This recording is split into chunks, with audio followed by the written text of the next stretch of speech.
Well, hello there, faithful politics watchers. If you're watching us on YouTube, or listeners, if you're joining us via our feed, it's great to have you here with us today. I'm Josh Burtram. I am your faithful host, of course, and we have Will Wright with us, our political host. Good to see you, Will. Hey, good to be seen, Josh. Thanks. Good. Well, today we are thrilled to have Joel Looper with us. Joel is a dynamic communicator, writer, and researcher with extensive teaching experience. He holds a PhD in divinity from the University of Aberdeen, focusing on Dietrich Bonhoeffer's views on America. He is also has dual MA degrees in theology and New Testament from Gordon Conwell Theological Seminary. Joel teaches at Baylor University and serves as the denominational coordinator for Shalom Mission Communities. He had a book, Bonhoeffer's America, Land Without Reformation. It explores the church's place in modern society, and his writings have appeared in numerous academic journals and media outlets, including the Los Angeles Review of Books. And today we're with him to talk about his latest book, Another Gospel, which explores the ideas of Christian nationalism and the way that the evangelical church has played into what he considers another gospel. And we're definitely sympathetic with him on that. Joel, welcome to the podcast. We're excited to discuss your insights on Christian nationalism and the Christian vision of a community here with us today. Thanks so much for being here. Yeah, thanks, Josh. It's great to be here.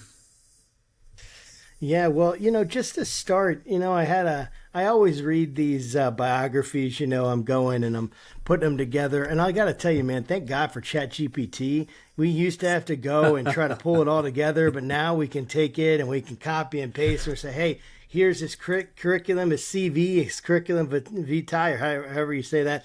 And now let's figure out what's going on. But of course, that just gives a little snapshot of who you are. Maybe I would love for you to kind of, who is Joel Looper? And then why did you decide to write a book about Christian nationalism?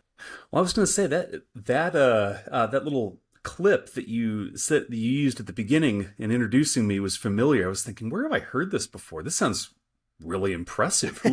Who is this guy? and it was what I put at the top of my CV. In fact, I'm not even sure I wrote it. It could be somebody else who I was somebody else's material. Who I plagiarized.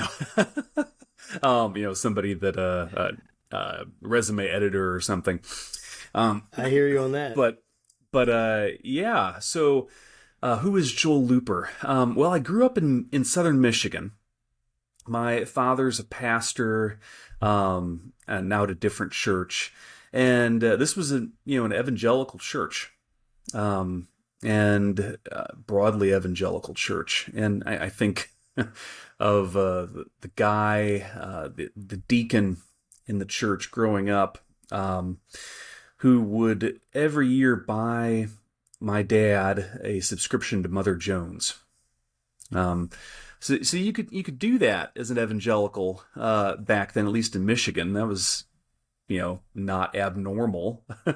I think we definitely had some moral majority folks around too, but it was a broad church.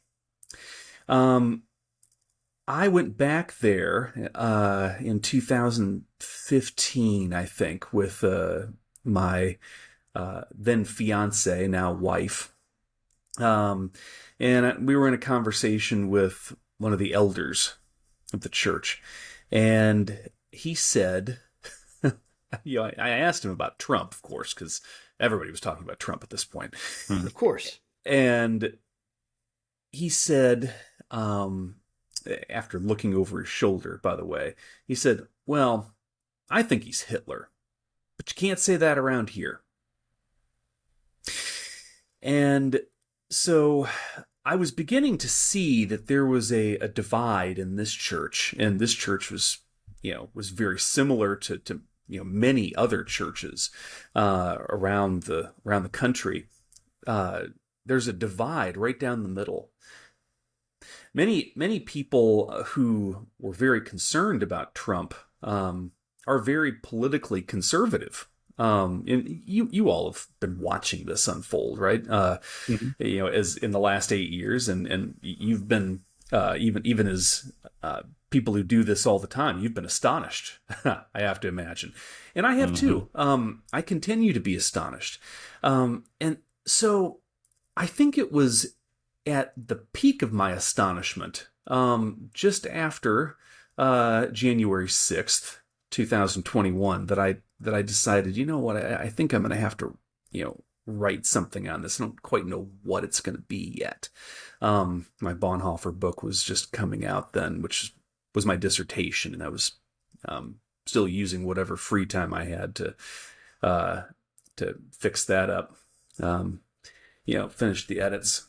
But once the thought uh, came to me, and I was reading Galatians 1 when it did, of course, that, as Paul put it, there might be another gospel here, rather than the faith once given. Once that thought came to mind, I started exploring it. Well, what exactly is similar and what's different? Are these just differences of opinion? And to be sure, yeah, a lot of political values and the way we see things are differences of opinion that rational people can hold different beliefs. Um, but I think I started to see this this movement we call Christian nationalism as another gospel first, because like the people in Galatians that we call Judaizers, these early Christians who wanted the early believers to continue following the Jewish national customs that and even Gentiles to continue following Jewish national customs, that Christian nationalists want the church to, or let's put it this way, try that again. They want Christians in this nation to make America their primary polity and not the one holy Catholic and Apostolic Church. And that rubbed Paul the wrong way. He said, if you remember, maybe you should just go the whole way and cut it off. Maybe that's what you should do. So, in referring to circumcision, of course. So making those kind of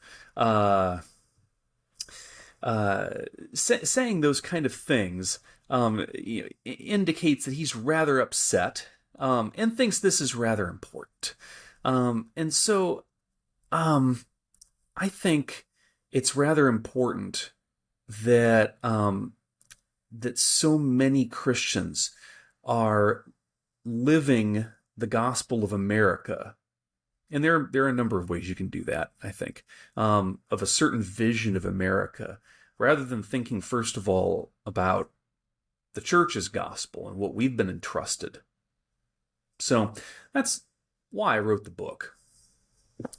That's really cool. Maybe we can just do a little level setting just to define some terms. Sure. So Christian nationalism, this term that most of America, well, I shouldn't say that, like a portion of America has heard of, but may not necessarily know how to define it. So I'd love for you to kind of frame what Christian nationalism is sort of in the context of your book, and then maybe even more so, like how you would frame it through the context of it being like another gospel. That's a good question.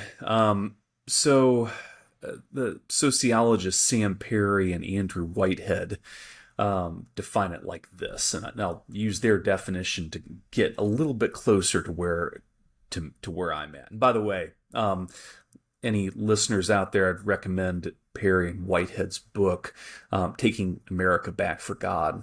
It's a great book. Yeah. And also listen to our interviews of both of them as well. Yeah. Well, now I'm going to have to go back and do that too. But they define Christian nationalism as a cultural framework that blurs distinctions between Christian identity and American identity, viewing the two as closely related and seeking to enhance and preserve their union. So,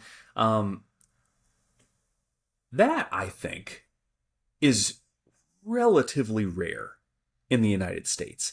There aren't a lot of people who think of themselves as blending, or even very rigorously blend Christian identity and American identity. Full-on Christian nationalists.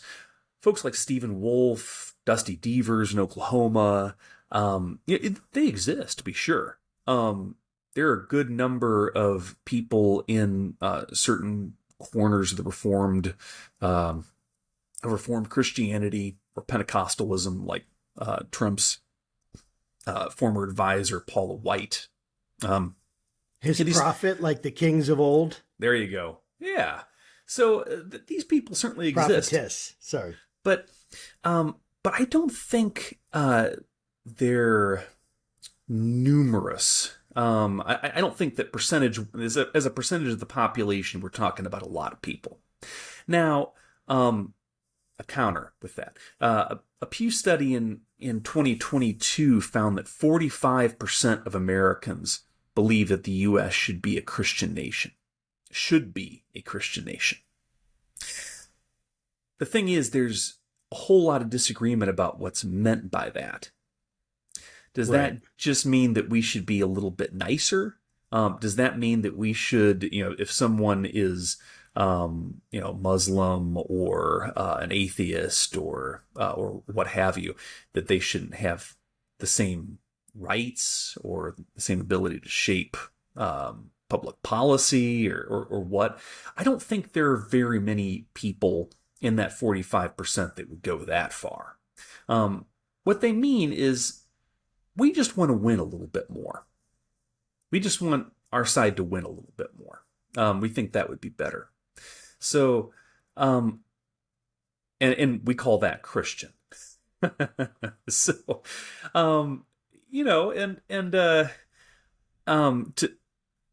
to take some examples from the other side of the political aisle, we tend to think of Christian nationalism as a right-wing phenomenon, and there are good reasons for that.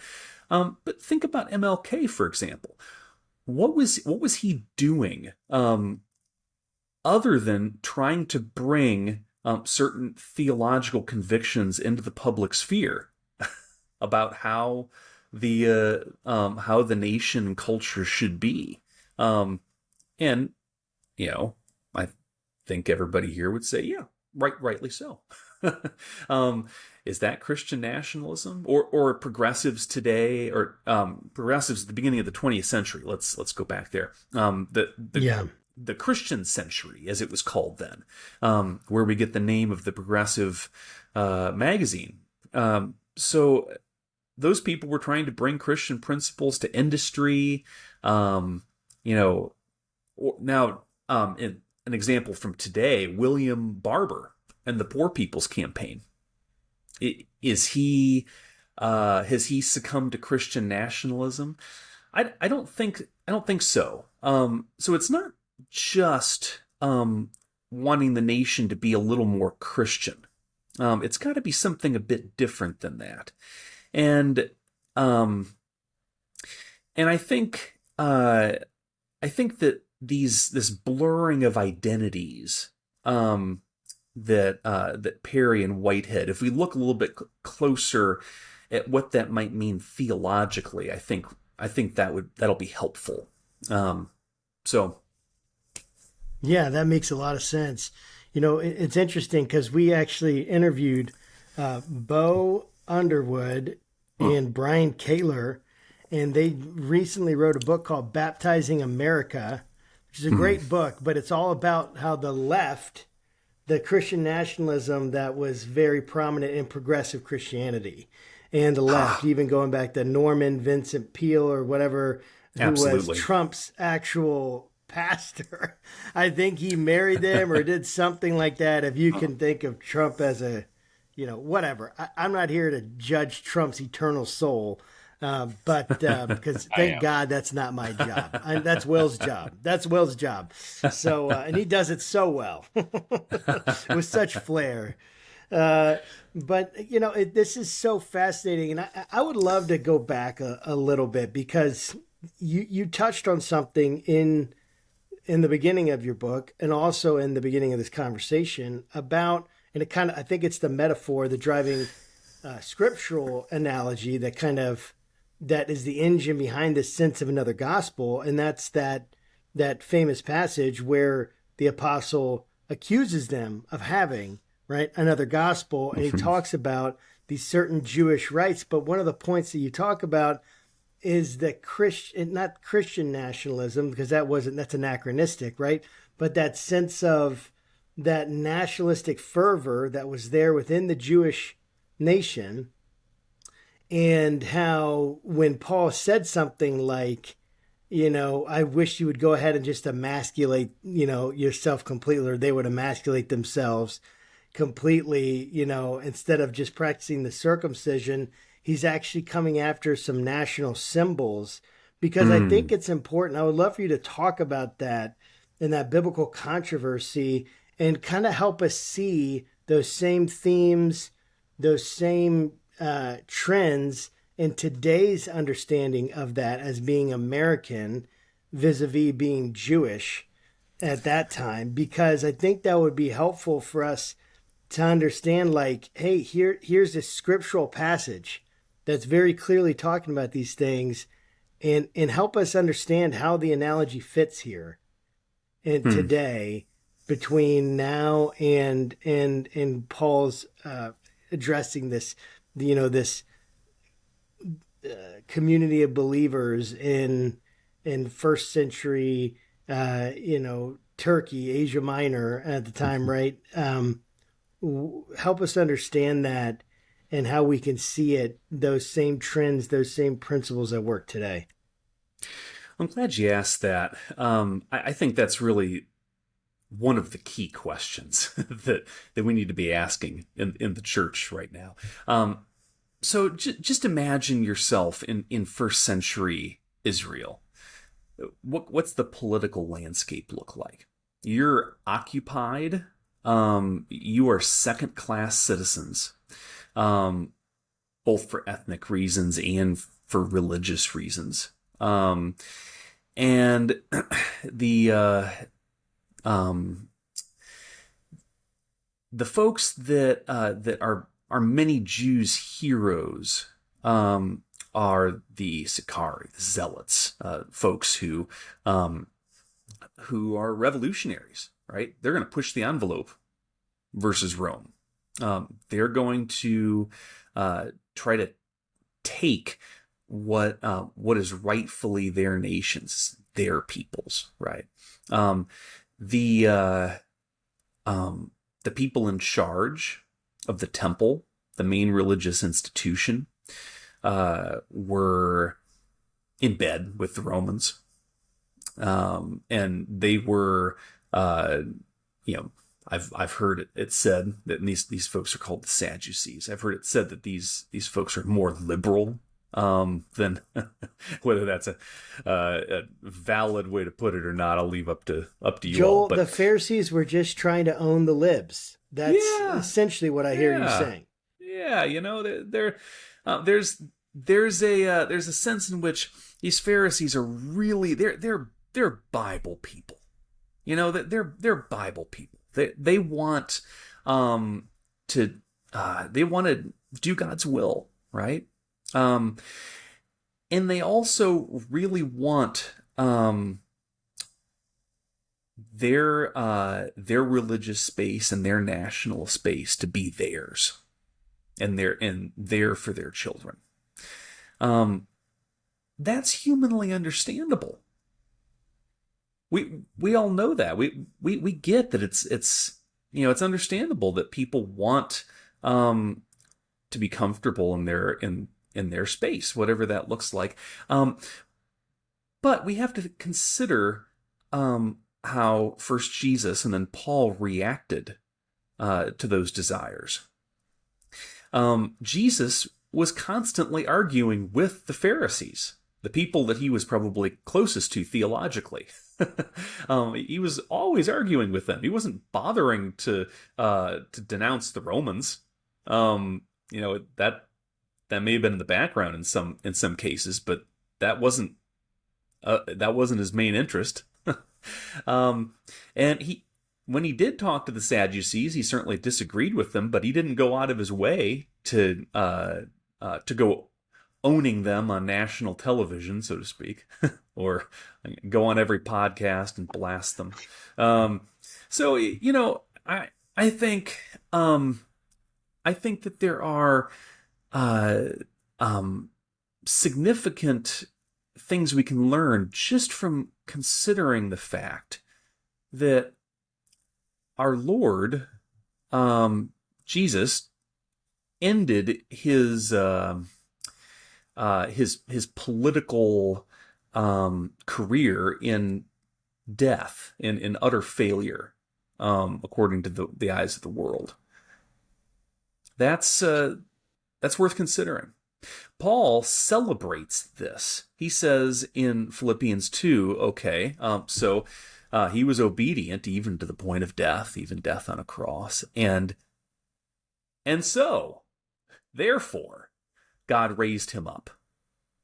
So it was through this the word is kenosis, this self-emptying, that Christ was vindicated.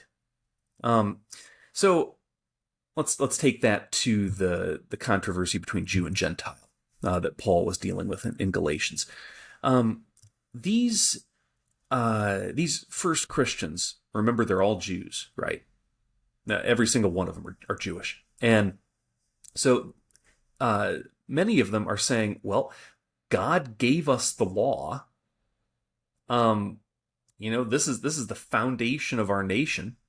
We have to be faithful to that." And people who are coming to believe in the Jewish Messiah, you're now telling them that they don't have to follow our law that was given by God? What are you talking about? So the Messiah arrives, and then there are people like Paul who are out there, at the pinnacle of history here, are saying, okay, now it's time that we abandon all these things that God has done for us. This is what the Judaizers felt was going on.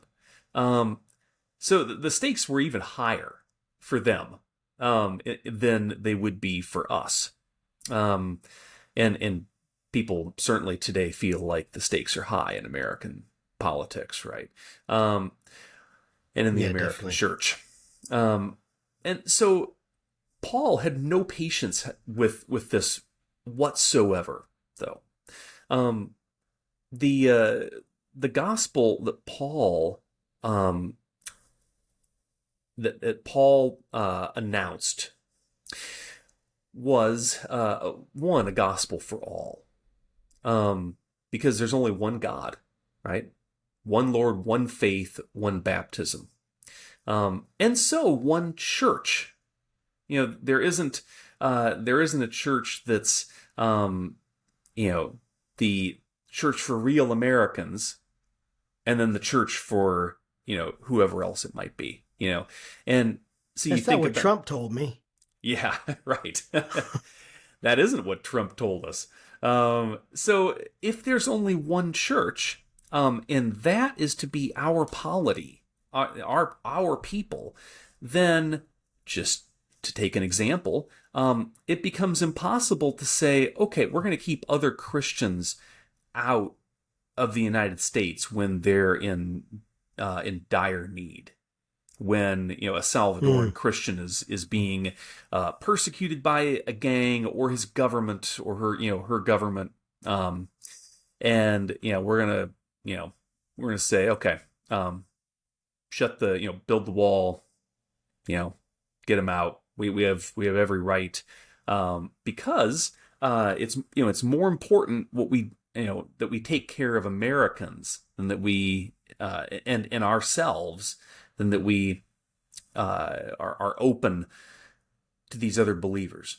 That is anathema.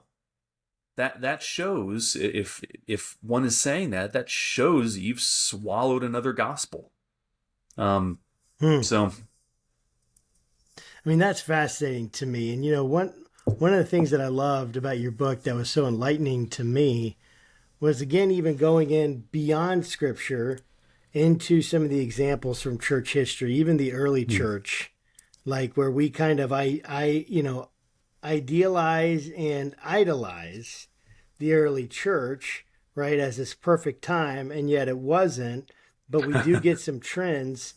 I would love for you to walk through some of the major trends that like, how do we get here, right? We have America, we have American Christianity, and I know it's a long story, so you can truncate it as much as you feel, necessary. But like, how do we get here from where Paul is saying, all these symbols of Jewish nationalism, they're not appropriate for the true living of the gospel, and now we're here in America dealing with these issues. What are these major trends? Well, I'm an Anabaptist. I'm a Mennonite. For those of us who are a part of the Radical Reformation, you know that we're gonna come in and hate on Constantine at some point. And I'm going to do that too. You've heard this before. You're going to hear it. You're going to hear it again right now.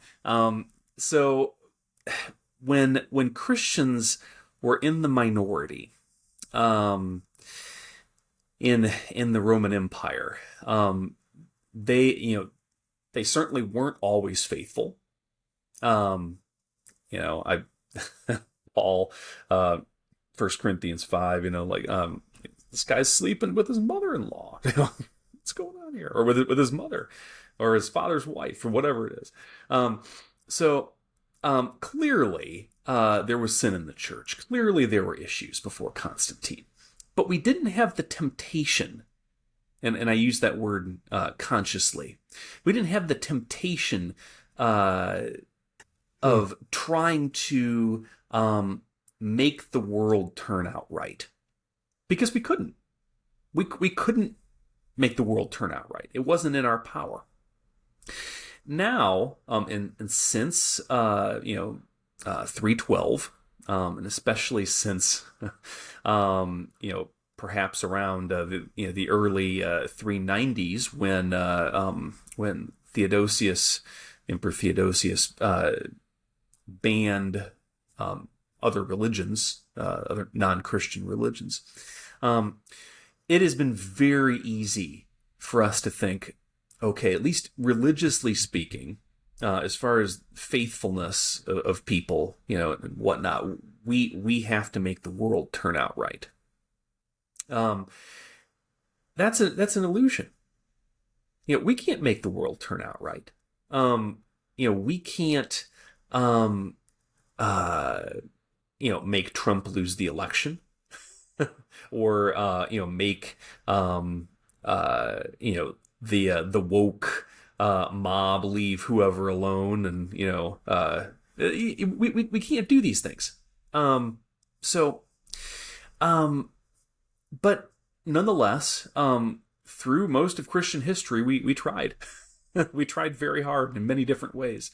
So I think of America, right from the get-go, we have John Winthrop, who, his famous sermon, he's still aboard ship, about to start his colony. He speaks of America as a city on a hill. Well, for those of you who know the Sermon on the Mount, what really was the city on the hill? The church. It's the church. It's not the nation. So yes. we're just doing this. We're doing this same thing again. It's the same issue over and over again.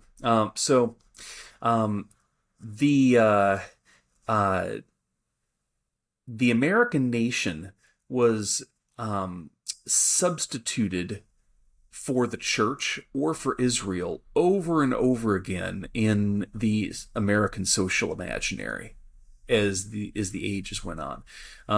If you read the book, I talk a little bit about how this impacted Native Americans. It definitely impacted Black Americans, and it's impacting many people in various ways today. But I think what I want to emphasize is that it impacts the church. It impacts us because we're not seeing who we're supposed to be. We're playing by different rules. We're playing the game by different rules. If you're playing a national political game and you think this is Christianity, then how are the fruits of the Spirit going to show up in your life? This isn't to say we should all bow out of national politics. I'm not one of those folks. But there are certain times in which we'll just have to say, you know what? We did the best we could, and we're unable, or we're unwilling to use these Machiavellian means. We're unwilling to slander our opponents or use underhanded, any underhanded means to get our way. Instead, we're going to trust God. But this hasn't happened, and frankly, I don't have a whole lot of hope that we're going to see much of it before the election. Yeah, I've read a lot of books about Christian nationalism. Your book is probably the first that mentions Russia. You have a whole chapter in it pertaining to Russia. So I'd love for you to maybe unpack that chapter, explain to the audience, why you thought that was important to include that. And what are some of the connections to Christian nationalism and Russia? Yeah. Well, I included that chapter,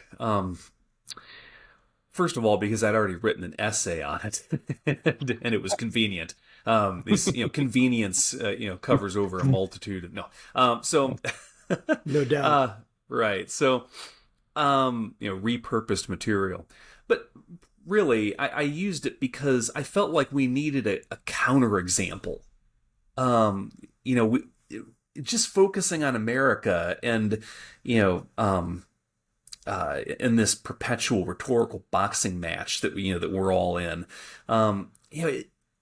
eventually it's like, okay, we need to see this with new eyes. What are we talking about when we're talking about Christian nationalism? Does anybody even know? And so let's look at another case study. So the Russian case study, I think, is dramatic. Is dramatic one is out there. America isn't the only nation that struggles with Christian nationalism. Many do. But as far as the Russian example, I think I make this claim in the book that Putin's own Christian nationalist beliefs, and I think those of many of the elite set in Russia,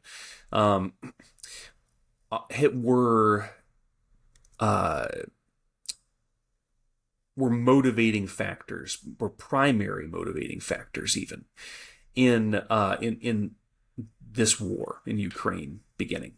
They're the reasons why they rolled in with tanks, and so I think the question many people are likely to ask is, well, how?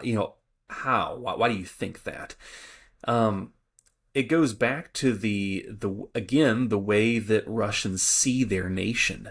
This is the 10th century that I'm going to take us back to now. There's a baptism in Crimea, which is a part of Ukraine that Russia actually annexed again in 2014. where there was a baptism. Vladimir was the prince's name, and Ukrainians call him Volodymyr, like the president of Ukraine, and Russians call him Vladimir, like their president. Interesting. But Vladimir the Great was neither a Ukrainian or Russian, since those nationalities didn't exist yet. He was a Viking. I think that's worth bringing out. And his baptism happened so that he could cement a political alliance with Byzantium, the major Christian kingdom in what is now called Istanbul. So this was the eastern part of the Roman Empire, very powerful place. So let's go to Crimea. This baptism happened in Crimea. Very important place for the Russian, for the way the Russians see their nation, their national history. Well, Russia didn't actually have control of Crimea until it was almost the French Revolution. So their nation has a long history, and most of it did not include Crimea.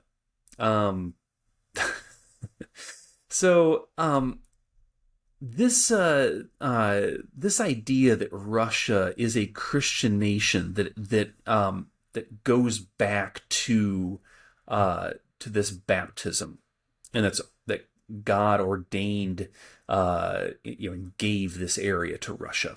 It is something that I think sort of dawned in the 19th century and didn't completely go. Wasn't entirely underground even during the Soviet era, but in 1988, the 1000th year anniversary of this baptism, even the Soviet Union is still still atheist, right? That didn't change, but you have celebrations of this baptism all over the Soviet Union, and so religion, the gospel, right, and Russian identity are still just tied together, despite more than almost 75 years of at least official atheism. So after the fall of the Berlin Wall and the Soviet Union crumbling, you immediately start to see a change in the Russian religious landscape. You see more churches being built, to shorten a very long story here. You see the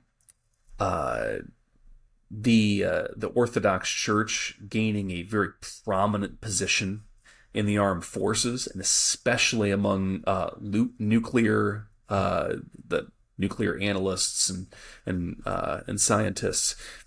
And what you don't see, though, is you don't see huge numbers of people in church. You don't see huge numbers of people in church. Lots of people call themselves Orthodox. Something like 80%, I think. The number escapes me. Even more than that. And on an average Sunday, you're likely to see well under 10%. 6% is the number that seems to come up. So 6% of Russians being in church. There are many more Ukrainians in church on a given Sunday. There are more people in many Western European countries in church on a given Sunday than in Russia. And so, what's going on here? Why is the Orthodox Church being given such power? What's happening here exactly? It's about the identity. It's about Russian identity, and the Orthodox Church being made to buttress it. So it's a long story, but that is at least the beginning. And so if you see the Ukrainians being called satanic, as they have been over and over again, or the LGBTQ movement being brought up in this, in this conversation by Putin or Medvedev or other Russian talking heads. What's happening there? You're seeing a marrying of the church and state. You're seeing a marriage of Russian identity, to put it more exactly, and Christian identity, and you're seeing a blurring of the two polities of the church and state. So I use this term very consciously in the book. I use the term colonization. In Russia, the world has colonized the church, and I fear that something similar is happening to an increasing degree in the evangelical world. I am evangelical. Although sometimes nowadays it depends on who's asking. Yes, but I think we are in grave danger of being overrun, and we're the ones who are letting the world into the church. It's no one. It's no one else. It's not the libs. Yeah. It's it's us. And what's fascinating to me is this idea that such a small percentage of people from Russia actually attend the church, go to Orthodox Church, and yet at such a position of power, in a position of almost symbolic power, right, in the minds of the Russian people, and this marriage to nationalism that has happened is, it's very reminiscent, right, of the Catholic Church and the ways that it got married to power for many, many hundreds of years, over a millennia, right?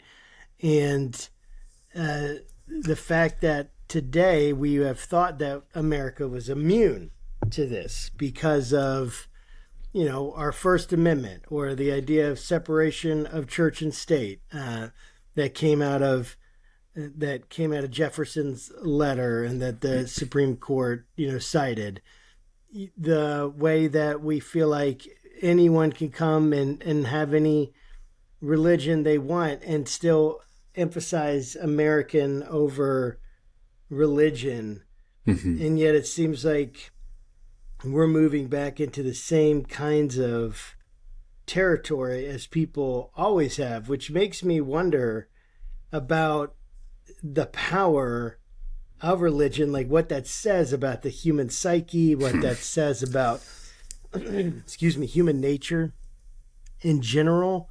And, I know that you interact with different writers, Christian nationalist writers, and a lot of people would hear that, you quoted or referred to rather a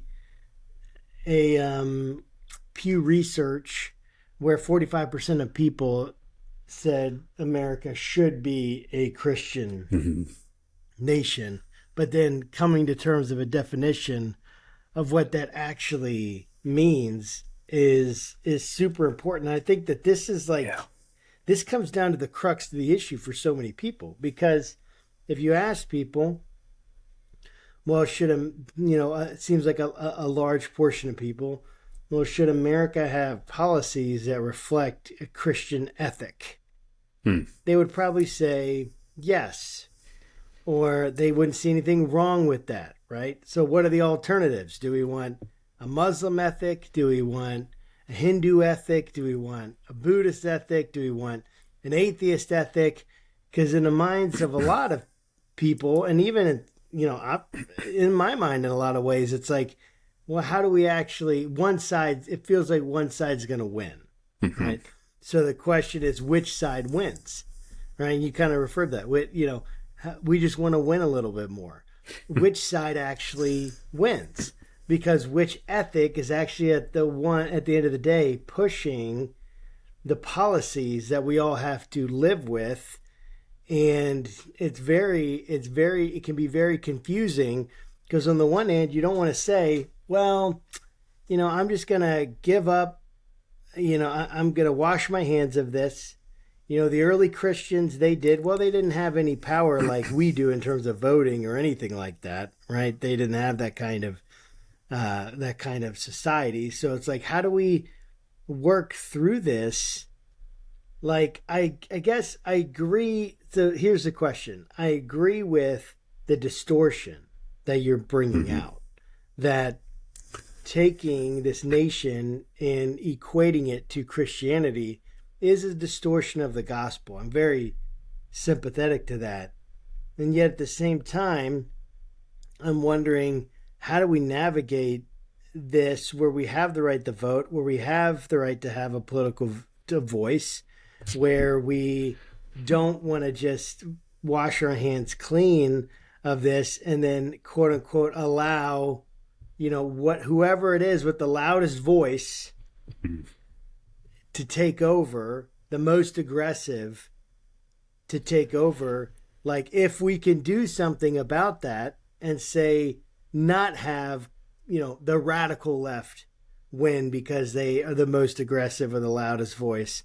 And I'm trying to put myself not only in my thought process, but the other people that I've heard and talked about, and some of the tension that comes out in this. Well, like, who does get to call the shots? Sure. Then, and if we have an ability to prevent, say, something we feel is radically anti-Christian, which of course then you could argue that Christian nationalism is radically anti-Christian.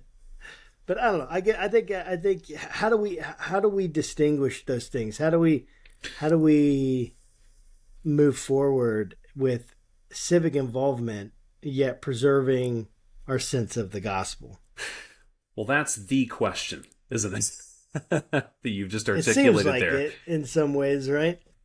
And I think my answer will be probably unsatisfactory for a lot of people. So the first thing is read your Bibles. And more a more full answer is in community, we need to be discerning what the shape of this story is that we're all living, and how today we should be continuing to improvise on those themes. What does that mean for this moment? Does it mean that that I should defend a really unpleasant and immoral man who seems to have no regard for the law, Donald Trump, because, as Al Mohler said yesterday, he knows the difference between a man and a woman. Is that the shape of the story, or does the story lead us, a different direction, maybe toward, not not defending, not doing evil so that good may result. Put it that way. So we need to know the shape of the story, and we need to live it. That's number one. Number two, I think we need to get out into the political arena and attempt to work out, that story through just policies, as best we can. And I don't think most of us are having any trouble there. This country is more politically involved, at least some people are, than ever. And lastly, I think in that political involvement, we need to make certain that we're continuing to follow the story, that we're not losing the end game. That we know what the rules of our polity are. So, in other words, we're not getting dragged into thinking that national politics are really the end in themselves for us. So the main politics, to put it a little bit creatively, that we need to be about is our church politics. The politics of thanksgiving and kindness, goodness, faithfulness, grace, being willing to be wronged. That's ultimately what I hope we see more of going forward. And so that means we have to be willing to lose. We have to be willing for Biden to be elected. We have to be willing for Trump to be elected if we don't want that, and to say, okay, we have to be willing to not have as comfortable an existence in America as we have to date. That's this world. It's a hard sell. It is. It certainly is. But Christians from the beginning, I think of the epistle to Diognetus, which I quote in the book. These Christians lived everywhere, the writer says, and they had the customs of the given places in which they lived, but they lived there as aliens, as foreigners. Peter uses this word too, aliens and foreigners, and maybe that's how we need to see ourselves, not as Americans first of all, but as foreigners, as sojourners in America. That's what I hope for. I've mentioned this quite a bit on the show, just about my own religious upbringing, which really there was none. I came to the faith in 2008, and have mentioned to a number of guests that this would be a horrible time for a younger Will to have come to the faith, because I would look at what I'm seeing and would be like, I don't want any part of this.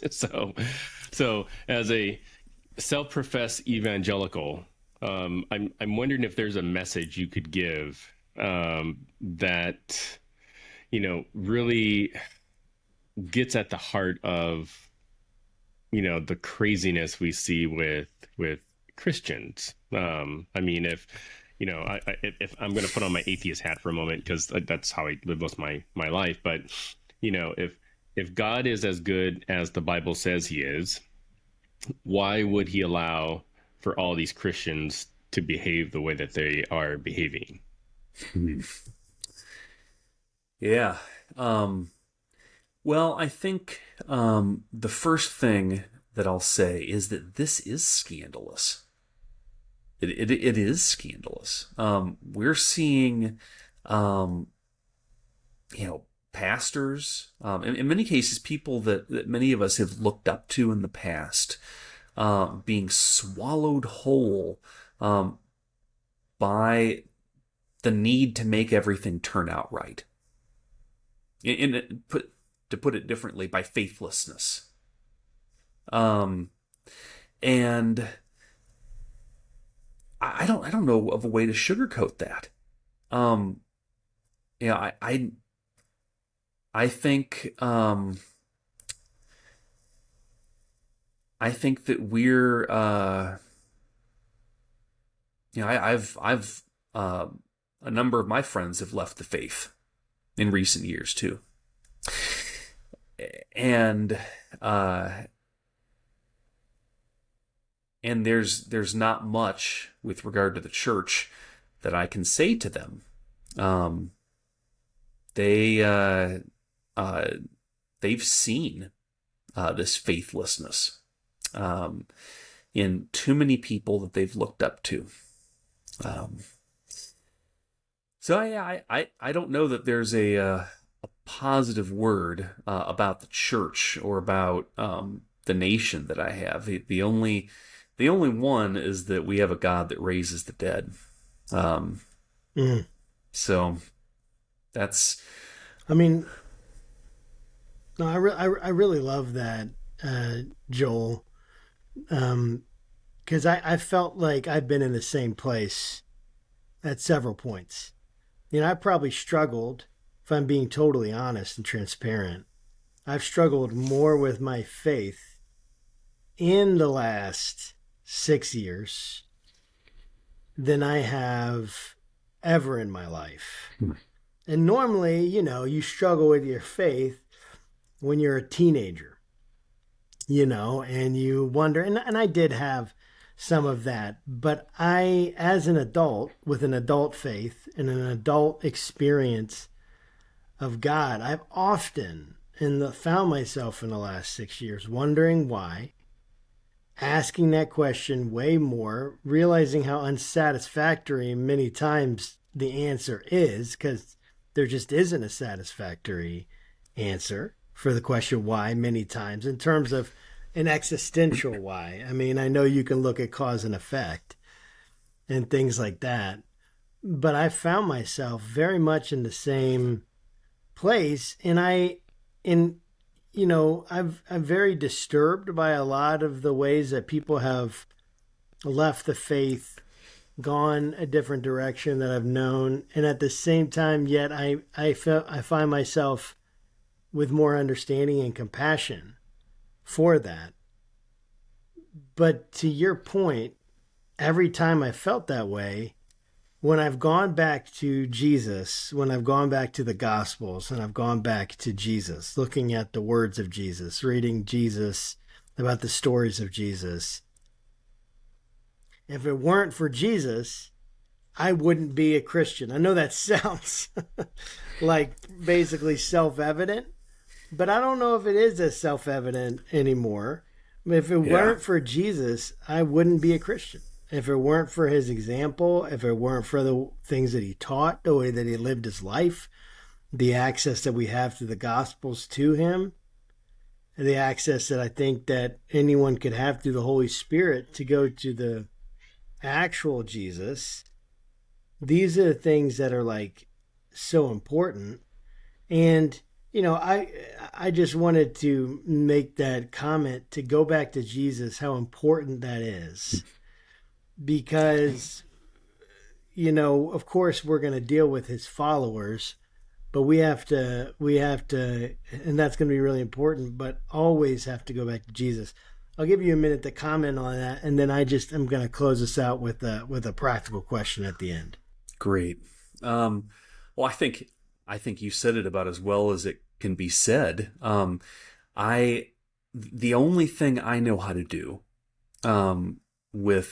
with friends is point them back to Jesus. One of my good friends who left the faith, he said one of the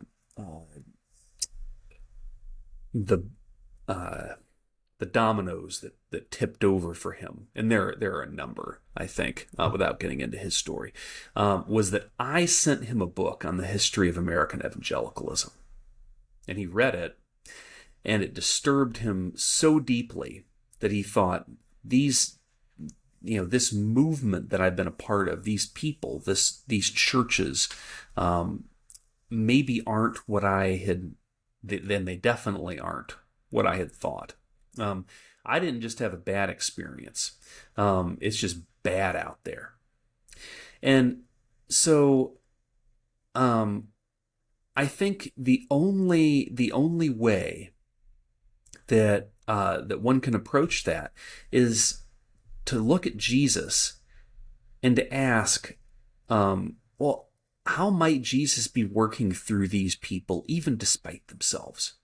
How is Jesus working through me despite myself with all the errors that I've made? That hasn't worked for him. that hasn't worked for some of my other friends. But I think that's the path for us. It's the path for me. So, yeah, that makes sense. Well, Joel, thanks so much for being on the podcast with us today. Your book comes out in August. How can people pick it up, and how can they follow your work? Well, you can find the book on Amazon. You can find me at joellooper.com. Sign up for... what you should do is you should buy the book, and then Erdman's, the publisher, will send you an advanced digital copy. And there is, for those that sign up, a discussion on August 22nd, 5 days before the book comes out, where we can, talk a little bit more about what we've talked about today, some of these issues with Christian nationalism, and who knows, maybe somebody will come up with the answer. I'm kind of doubting it, but it could happen. So, well, that's great. Yeah. So pick up the book on Amazon or wherever you find your books. Well, thank you so much, Joel. It's been an absolute pleasure to have you on the program today. Thanks, guys. Absolutely. Well, to our listeners and watchers, thanks for joining us. And until next time, keep your conversations not right or left, but up. God bless you guys. Have a great day.